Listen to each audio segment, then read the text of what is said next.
सभी दर्शकों का फिर से हार्दिक अभिनंदन। हमने जो आज के माहौल में हीलिंग की सीरीज़ में कुछ टिप्स देने की प्रक्रिया शुरू करी थी, उसी को आगे बढ़ाते हुए आज हम बात करते हैं कि जो लोग अभी कोरोना वायरस के जो कोविड की स्थिति थी उससे जो उभर चुके हैं, बाहर निकल चुके हैं, अब किस तरह से अपनी हीलिंग करें और अपने को किस तरह से जल्दी स्वस्थ करें। ये हमारे लिए राहत की बात है कि आज देश में परिस्थिति सुधर रही है, कम से कम केसेस आ रहे हैं और ज़्यादा से ज़्यादा लोग रिकवर हो रहे हैं। जिसने भी आइसोलेशन में टाइम बिताया है, ज़्यादातर वो घर के अंदर रहे हैं।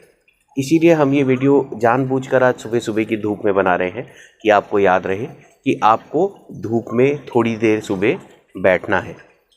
सुबह उगते हुए सूरज में जब तक नारंगी रंग का सूरज होता है, केवल 10 से 15 मिनट जब सूर्य उदय होता है उसके बाद आप केवल इतना समय सुबह की धूप में बिताएं। इससे विटामिन डी की प्राप्ति तो होती ही है, साथ में ऊर्जा भी बहुत अच्छी हो जाती है।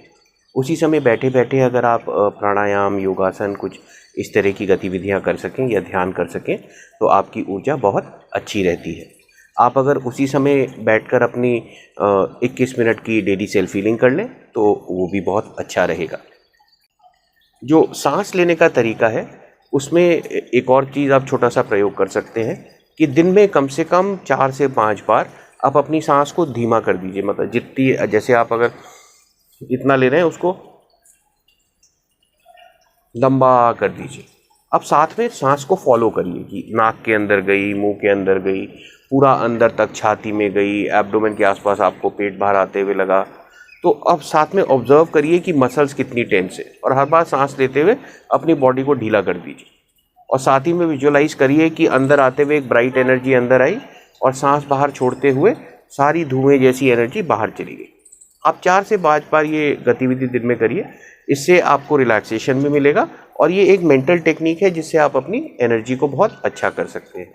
इस तरह से इन सारी विजुअलाइजेशंस को मिलाकर आप रेकी हीलिंग के साथ एक कॉम्बो बना सकते हैं, अपना कस्टमाइज तरीका, जिसको आप दिन भर यूटिलाइज कर सकते हैं।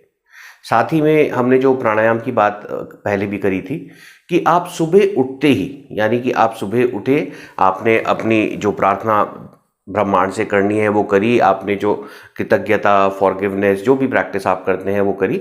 उसके बाद 2 से 3 मिनट नाड़ी शोधन सुबह सुबह ही कर लीजिए उठ के बिस्तर पर। उसके बाद सोने से पहले एक बार फिर से नाड़ी शोधन कर लीजिए। देखिए, जब सुबह सुबह आप करते हैं तो आपके लिए एक चेक हो जाता है कि हमारी जो नेजल पैसेज है इसकी कैसी स्थिति है, हमारी एनर्जी कैसी है, साथ में शुद्धि भी हो जाती है। साथ ही में जब आप सोने से पहले करते हैं तो आप अपनी नाड़ियों की शुद्धि करके सोते हैं तो और अच्छी नींद भी आती है। ये छोटे छोटे तरीके अपनाते रहें। अपनी हीलिंग की एक्टिविटीज़ को रेगुलर रखें। अगर आपके किसी स्पेसिफिक पोर्शन पे इन्फेक्शन हुआ है, जैसे किसी के पेट में हो रहा है, किसी के लंग्स में इशू हो रहे हैं, तो आप उस जगह पर एक्स्ट्रा टाइम लगाकर हीलिंग करिए। साथ ही में जब आप सोने जाते हैं, आप मन में रख के सोते हुए आप मन में सोचिए कि रात भर हमें हीलिंग मिले और उस जगह पर हाथ रख के सो जाइए। यानी कि छाती के ऊपर ऐसे हाथ रखिए, सो जाइए, पेट के ऊपर ऐसे हाथ रखिए, सो जाइए। जितनी देर हीलिंग होती है एक्स्ट्रा वो होने दीजिए।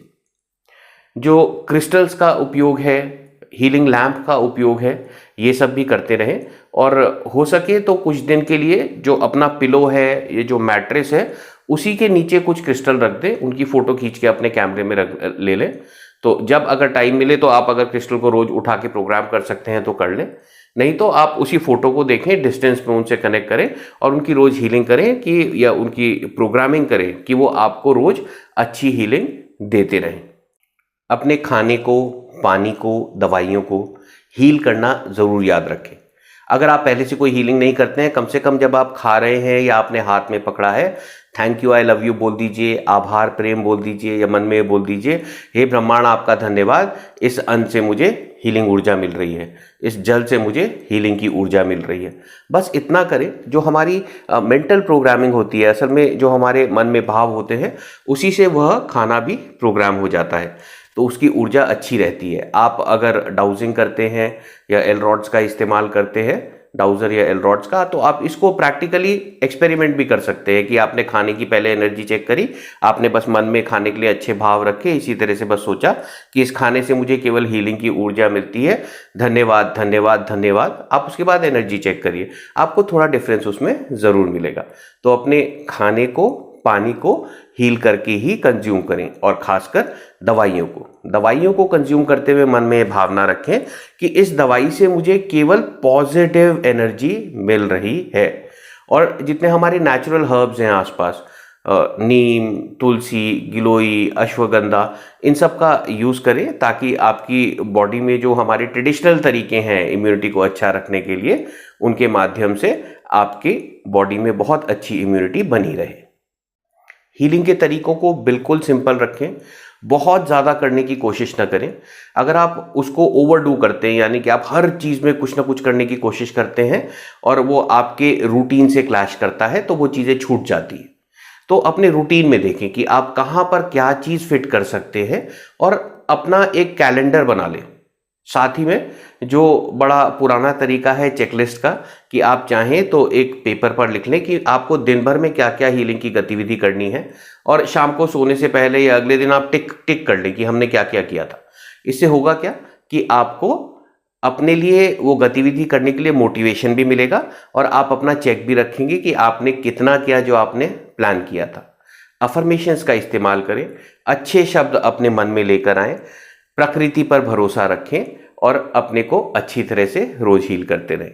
आशा है इन छोटी सी टिप्स से आपको ज़रूर लाभ होगा, और जो आप ऑलरेडी हीलिंग कर रहे हैं, आप उसमें कुछ चीज़ें और ऐड करके उसे और अच्छी तरह से कर पाएंगे। बहुत बहुत धन्यवाद।